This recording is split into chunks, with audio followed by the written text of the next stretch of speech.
ভিডিওতে যে ডিভাইসটি দেখতে পাচ্ছেন এই ডিভাইসটির নাম হলো flash mounting digital multifunctional protectional relay with ammeter. মানে এটা হলো একটি ইউসিআর, মানে যেটা কিনা মোটরকে ওভার কারেন্ট, আর্থ ফল্ট এবং মোটর স্টিল রোটেশন, মানে এই রিভার্স রোটেশন ইত্যাদি প্রোটেকশন দিবে। এবং এটার সাথে অ্যামিটার, মানে কতটুকু কারেন্ট নিচ্ছে সেটাও এই ডিসপ্লেতে দেখা যাবে। তো এই ডিসপ্লের পিছনের অংশটা যদি আমি দেখি তাহলে এরকম একটি বিজিএ কেবল দিয়ে এটা এই যে এখানে লাগানো থাকবে। লাগাও। তারপর আমরা একটু এই নাটগুলোকে টাইট করে দিব।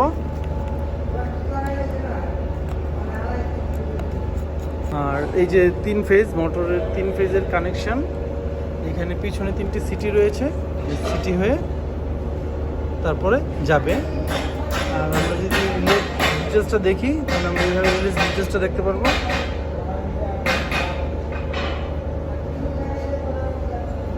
ওকে, তো এখন আমরা এটার পাওয়ার অন করব। আমরা পাওয়ার অন করলাম, পাওয়ার অন করে দেখি এখন এটার প্যারামিটারাইজেশনটা করব। এই হলো রিলের ডিটেলস।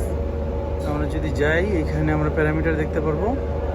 তো এখানে আরেকটা জিনিস দেখেন, এই আমাদের যদি এটা হয় 5 এম্পিয়ারের এর কারেন্ট রেঞ্জের যে সেটিংটি আছে এই সেটিংটি হবে এই অনুযায়ী।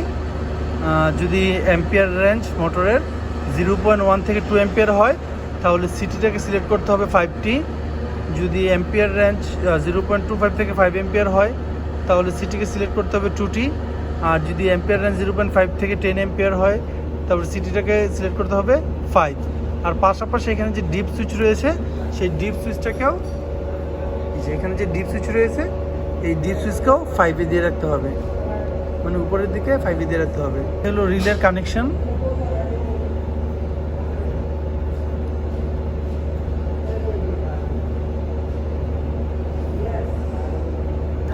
কোনটার কাজ কি, কত থাকবে না থাকবে, যে সিটিগুলো কি কি আছে এখানে এটা দেওয়া আছে।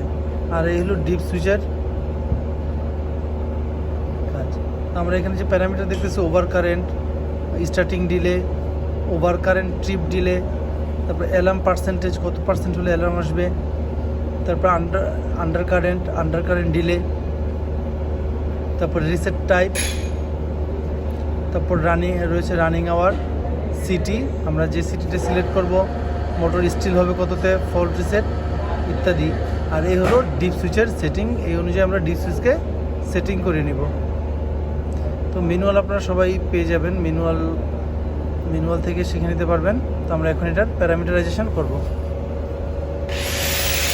তো প্যারামিটার করার জন্য এই যে নবটা রয়েছে মুড বা অ্যাডজাস্টেড, এটাকে ঘুরালে একটা একটা করে প্যারামিটার আসবে। এটা হলো ওভার কারেন্ট। আমরা যদি ওভার কারেন্ট এইভাবে একটা চাপ দেই তারপরে এক এক করে আমরা এইভাবে পরিবর্তন করতে পারবো। তো 3-এ রেখে সেট করে সেট। তারপরে যদি আমরা ডিলেটা, মানে স্টার্টিং ডিলেটা কয় সেকেন্ড রাখতে চাই, 10 সেকেন্ড। তারপরে এই অপারেশন টাইমটা, যে ফল্ট যদি আসে কত সেকেন্ডের মধ্যে ট্রিপ করবে, 5 সেকেন্ডের মধ্যে ট্রিপ করবে। এটা যদি আমরা করে আরও বাড়াতে চাই তাহলে এটা এইদিকে যদি ঘুরাই আমরা এটা 10 সেকেন্ড নিতে পারবো, অথবা 6 সেকেন্ড 7 সেকেন্ড নিতে পারবো। 6 সেকেন্ড নিলাম, তারপর আমরা আবার এটা ঘুরাবো। এটা আন্ডার কারেন্ট, মানে আন্ডার কারেন্টটা যদি আমার 2 এম্পিয়ারের নিচে নেয় তাহলেও ফল্ট আসবে। আর এটা আন্ডার কারেন্ট যদি হয় তাহলে কয় সেকেন্ডের মধ্যে ট্রিপ করবে। তারপরে এটা হলো রিসেট টাইম। এই যে এইটা এইচ মানে হলো মানে রিসেট, আরটি মানে রিসেট, আর এইচ মানে হ্যান্ড মোডে রিসেট। আমরা এটা রিমোটলি রিসেট করতে পারবো, অন্যান্যভাবে রিসেট করতে পারবো। এটা আমরা হ্যান্ড মোডে রাখলাম। তারপর এটা হলো রানিং আওয়ার। এটা হচ্ছে রানিং আওয়ারটাকে আমরা যদি এটাকে করি, সিলেক্ট করি 2 ঘন্টা, মানে 2 ঘন্টা পরে এটা অফ হয়ে যাবে মেশিন। আমরা এটা অফ রাখলাম। তারপর এটা হলো বর্তমান কত ঘন্টা রানিং আছে এটা এখানে দেখা যাবে। আর এটাতে যদি কোনো কারণে লক হয়ে যায়, লক কারেন্টটা কত হবে এটা। আর স্টিল মোটরটা যদি স্টার্টিং টাইমে না ঘুরে স্টিল কারেন্ট হয় সেটা হলো কত, 1 গুণ। তারপর হলো সিটি, এখান থেকে আমরা সিটি রেশিও চেঞ্জ করতে পারবো। আপনাদেরকে অলরেডি বলেছিলাম 5টি থেকে শুরু। তো আমাদেরটা যেহেতু প্রায় 7 এম্পিয়ারের মতো এফএলসি, তো আমরা এটা 5-এ রাখবো। তারপর এটা ওকে দিয়ে দেবো। এটা হলো ফল্ট, এই রিসেট তারপর আমরা রিসেট বাটনে ক্লিক করলেই মেন ডিসপ্লেতে চলে আসবো।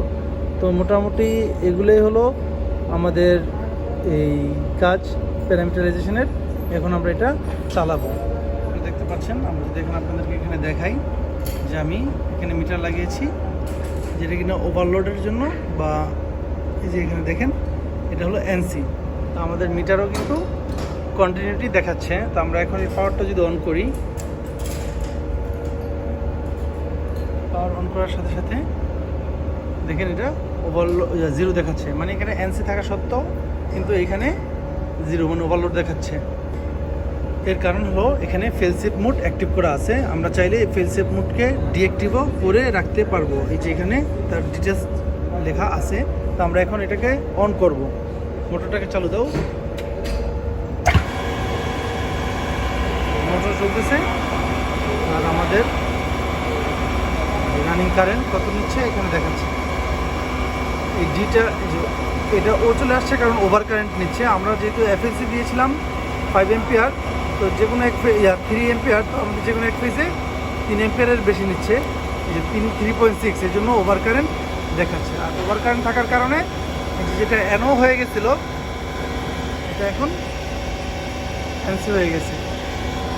তো আমাদের এটা থেকে বাঁচার জন্য আমাদের তাহলে অ্যাম্পিয়ারটা আরেকটু বৃদ্ধি করে দিই।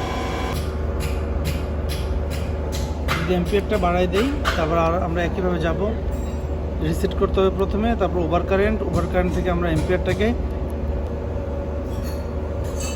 আমরা এখন বাড়াচ্ছি। ওভার কারেন্টকে আমরা 3.5 করে দিব।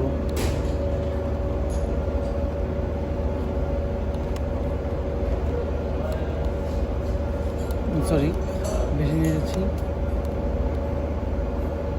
আচ্ছা, 3 এততে রাখলাম। তো আমরা এখন বের হই। এখন আমরা আরেকবার চালাবো। আবার ঠিক 3 এম্পিয়ার নিচ্ছে। তো আমার এম্পিয়ার নিচ্ছে এবং কোনো ফল্ট আসতেছে না। ওভার কারেন্ট ফল্ট আমাদের এত সিলেক্ট করা আছে। আমরা যদি বের হয়ে যাই, দেখেন কোনো ফল্ট নেই।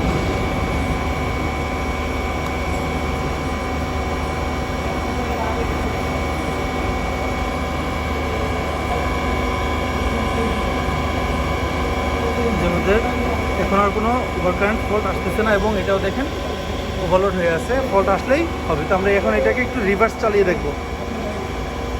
অফ করে দাও।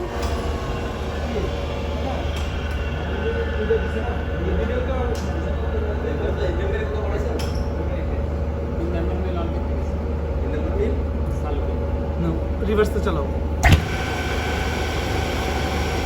রিভার্সে চলতেছে, সাথে সাথে এপি ফল্ট চলে আসছে। এপি হলো রিভার্স রানের জন্য যে প্রোটেকশন, সেটা সাথে সাথে এখানেও ফল্ট চলে আসছে। এই হলো মোটামুটি এই রিলের কাজ। যদি কারো কোনো কমেন্ট থাকে, প্রশ্ন থাকে, তাহলে কমেন্ট করতে পারেন। Thanks for watching. আল্লাহ হাফেজ।